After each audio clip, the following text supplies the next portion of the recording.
Lockdown के कोई chances? मैं नहीं समझता हूँ कि लॉकडाउन के कोई चांसेस नज़र आएंगे करके, क्यों? और अगर कोई ऐसे चांसेस नज़र भी आए तो दूसरों का तो पता नहीं है, हम उसका समर्थन नहीं करेंगे। हम किसी भी तरह का कोई लॉकडाउन का हम समर्थन नहीं करेंगे। जो आपको एहतियात करना है उतनी एहतियात करिएगा। आपको पता होगा कि हमने एक स्पोर्ट्स यूनिवर्सिटी का मुद्दा यहाँ पर उठाए थे। हमने जब पिछले टाइम, सिर्फ मैंने ही नहीं, सारे आमदारों ने भी वो मुद्दा उठाया था कि औरंगाबाद में स्पोर्ट्स यूनिवर्सिटी होना चाहिए, तो उसमें जो जवाब लिख कर दिया गया है उसमें जवाब के अंदर स्पोर्ट्स यूनिवर्सिटी का कहीं पर भी जिक्र ही नहीं है। उन्होंने जो स्पोर्ट्स कॉम्प्लेक्स बनाया जा रहा है चिकल थाना के अंदर, जवाब उसका दिए। सवाल था स्पोर्ट्स यूनिवर्सिटी करोड़ी के अंदर जो 150 एकड़ के अंदर बनाई जाने वाली है, तो जवाब क्या दिए कि हम चिकल थाने के अंदर स्पोर्ट्स कॉम्प्लेक्स जो बना रहे हैं करके। यानी कि अगर स्पोर्ट्स ऑफिसर को ये नहीं पता है कि यहाँ पर एक स्पोर्ट्स यूनिवर्सिटी आना है और स्पोर्ट्स यूनिवर्सिटी के ताल्लुक से क्या डेवलपमेंट हुआ है। मंत्री साहब का ये कहना है कि हमने आश्वासन दिया है, मुख्यमंत्री साहब से बात किए हैं, हमने स्पोर्ट्स मिनिस्टर को अनुरोध किया है कि वो यहाँ पर आए और देखें इसका स्पोर्ट्स यूनिवर्सिटी का किस तरह से क्या क्या फैसिलिटीज़ कर सकते हैं करके, लेकिन अभी तक कोई ठोस जवाब नहीं मिला है। अब ऐसे समय के ऊपर जहाँ पर एक स्पोर्ट्स यूनिवर्सिटी हमारे हाथ से राष्ट्रवादी कांग्रेस वाले, शिवसेना वाले, कांग्रेस वाले, ये सब है तो औरंगाबाद से पूना लेके चले जाते हैं, तो यहाँ की जनता और यहाँ की राजनीतिक पार्टियाँ सब खामोश बैठी रहती है। तो अब खबर ये आती है कि भारतीय जनता पार्टी वाले जो औरंगाबाद के लिए पिछले कई सालों से एक पिट लाइन की डिमांड कर रहे थे, वो पिट लाइन अब रेलवे जो मंत्री है दानवे साहब, वो उन्होंने अपने चुनावी क्षेत्र के अंदर, अब हम उनसे ये सवाल करना चाहते हैं कि दानवे साहब आप देश के मंत्री है या जालना के मंत्री है? अगर जालना के मंत्री है तो आप अगले बार जो है वो आप खासदारकी का इलेक्शन ना लड़ते हुए महानगर पालिका का या नगर पालिका का एक कॉरपोरेटर का आप इलेक्शन लड़ लीजिएगा। क्योंकि अगर विकास की बात होती है तो मराठवाड़ा की राजधानी औरंगाबाद है। जालना को ऑलरेडी एक ड्राई पोर्ट दे दिया गया है। अगर औरंगाबाद के अंदर पिटलाइन, और जब काम करना नहीं होता है तो उन्होंने कहा कि आपने जगह ढूंढ के दो। मैंने भागवत कराड़ को बोला है जगह ढूंढ के दो करके, तो मतलब जब काम करना नहीं होता है। अब मेरा ये सवाल है भारतीय जनता पार्टी वालों से कि आप इस बारे में क्या फ़ैसला लेने वाले हैं।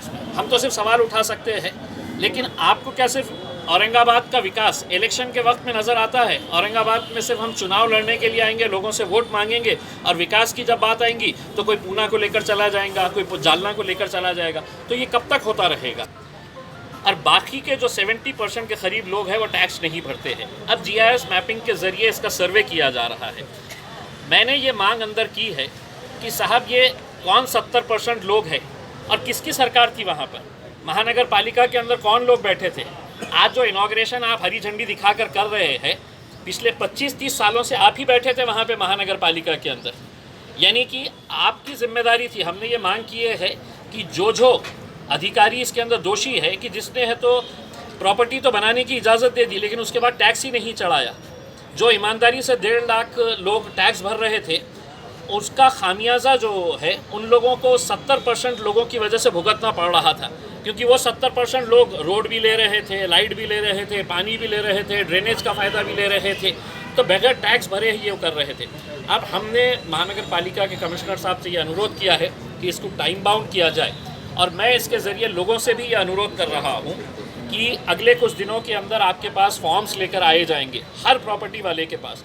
वो फॉर्म है तो आपको 7 दिन के अंदर भर के देना है, कुछ डॉक्यूमेंट्स के साथ, कि आपका घर का कितने रूम्स है, आपके घर में कितने लोग हैं, आपके प्लॉट का साइज़ कितना है।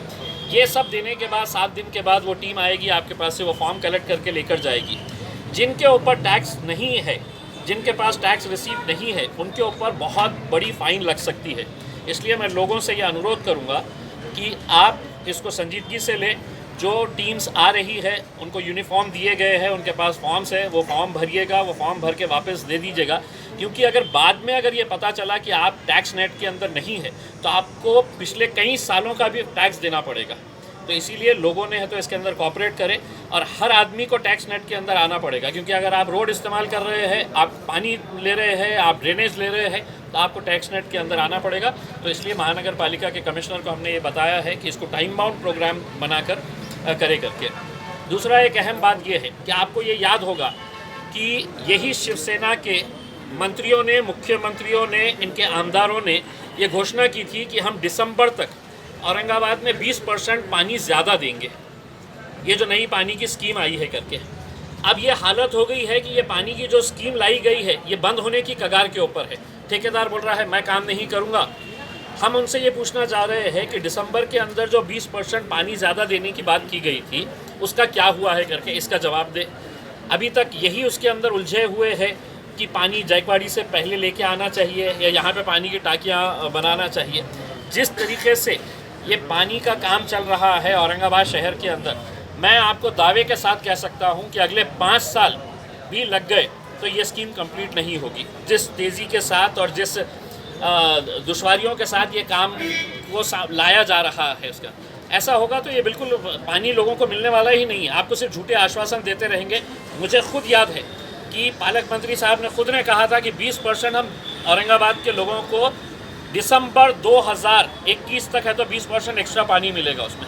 ये जो गुंठेवारी के अंदर जो किया जा रहा है, गुंठेवारी के अंदर जितने फाइल्स आए हैं उसमें हमने ये क्या किया है कि जिस इलाके के अंदर गुंठेवारी का पैसा जमा किया गया है 32 करोड़ के करीब है तो महानगर पालिका को मिला है। अब उदाहरण के तौर के ऊपर बेरीबाग इलाका जो है वो पूरा गुंठेवारी के उसमें आ जाता है उसमें, तो जो पैसा वहाँ से आया है वो पैसा उसी इलाके के अंदर खर्च किया जाएगा, चाहे वो रोड के लिए हो, ड्रेनेज के लिए हो, या पानी के लिए हो, या लाइट के लिए हो। तो लोगों ने अगर ज़्यादा से ज़्यादा गुंठेवारी का फ़ायदा लिए तो इसका मतलब ये है कि आपकी प्रॉपर्टी तो रेगुलराइज होगी, साथ ही साथ आपके इलाके के अंदर जितने भी डेवलपमेंट के काम हैं वो डेवलपमेंट के काम किए जा सकते हैं आप ही के पैसों के ज़रिए।